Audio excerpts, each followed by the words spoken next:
Welcome to today's episode, where we delve into the fascinating journey of a prominent figure in Zimbabwe's political landscape. A tale of ambition, diplomacy, and the unpredictable turns of fate awaits. In 2012, Walter Mzembi emerged as a dynamic and youthful presence on the global stage, representing Zimbabwe with pride and dignity. As the country's Minister of Tourism and Deputy Minister of Foreign Affairs, he was the face of a nation striving for international recognition and respect. Despite the political sanctions imposed on Zimbabwe by several countries, Mzembi managed to garner respect and admiration across borders, showcasing his adept diplomatic skills and commitment to his homeland. However, the tides of fortune are often unpredictable. Today, this once celebrated hero finds himself in a drastically different situation, fighting for his life within the confines of a prison hospital. His journey from a respected minister to an individual struggling for survival is a poignant reminder of the volatile nature of political life. After years in exile and fighting for his health, Dr. Walter Mzembi was invited by his president to come back home for a conversation on how to move on, but was arrested at Harare International Airport on June 14, 2025 instead. An internationally recognized travel and tourism leader, a tourism hero, and a true patriot is a broken man, deadly sick, fighting for his life in a Harare prison hospital. Mzembi's legs and arms are chained to his bed, his face, legs swollen, and a smuggled photo is too graphic to show in this publication. Mr. Mzembi devoted most of his life to making Zimbabwe a welcoming country, a tolerant nation that loves its visitors as guests.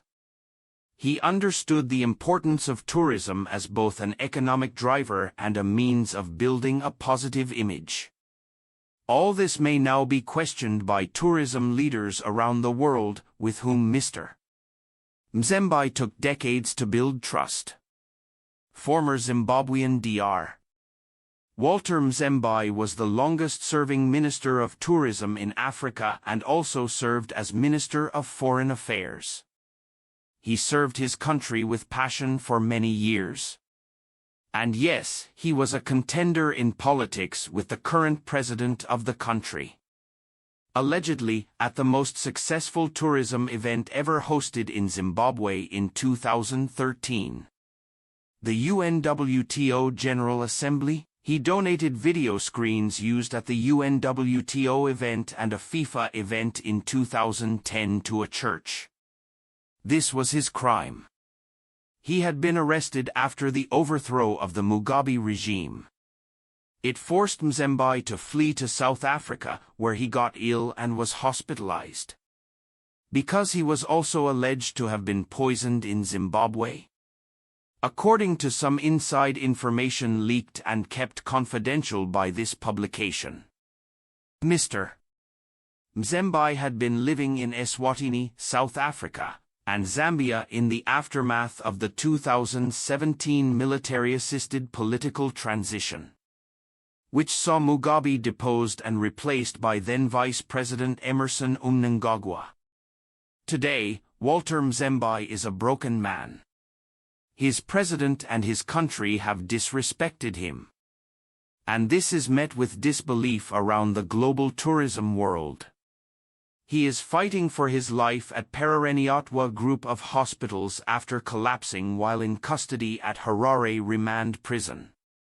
Award-winning journalist Hopewell Chinono shared the update on Friday, 1 August 2025, stating that Mzembi is seriously ill with an enlarged heart and swollen feet. According to Chinono, prison officials confirmed that the former minister collapsed last week inside the remand facility. Doctors treating him are said to be deeply concerned about the shortage of drugs and proper medical equipment, which is hampering their ability to give him adequate care. Walter urgently needs a qualified international human rights lawyer. He is seriously ill with an enlarged heart and swollen feet. And he also collapsed in prison last week, according to a prison official. Part of Knyono's update.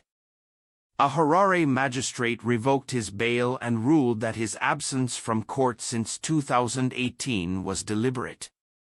Despite claims by his legal team that he had been receiving medical treatment abroad, including for cancer.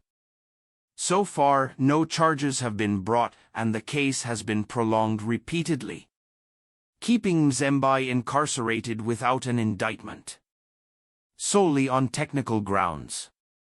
His hospitalization comes amid concerns over the deteriorating state of Zimbabwe's public health care system. The prison living conditions are also dire. Mzembi was forced to sleep for weeks on a cement floor, only with a thin, dirty blanket. Following the 2017 military coup, Mzembi fled the country along with several other senior officials aligned with the G40 faction, who opposed Mnangagwa's rise to power. Political analysts argue that Mzembi's legal troubles are a form of retribution by Mnangagwa, stemming from their political disagreements during the Mugabe era. They also contend that Mzembi made a strategic error by returning to Zimbabwe, as President Mnangagwa is known to be unforgiving of his political enemies. Many G40 exiles are fully aware of President Mnangagwa's alleged propensity for violence. Thank you for joining us on this exploration of Walter Mzembi's remarkable yet tumultuous journey. Stay tuned for more stories that shed light on the complexities of political life and the human spirit's enduring resilience.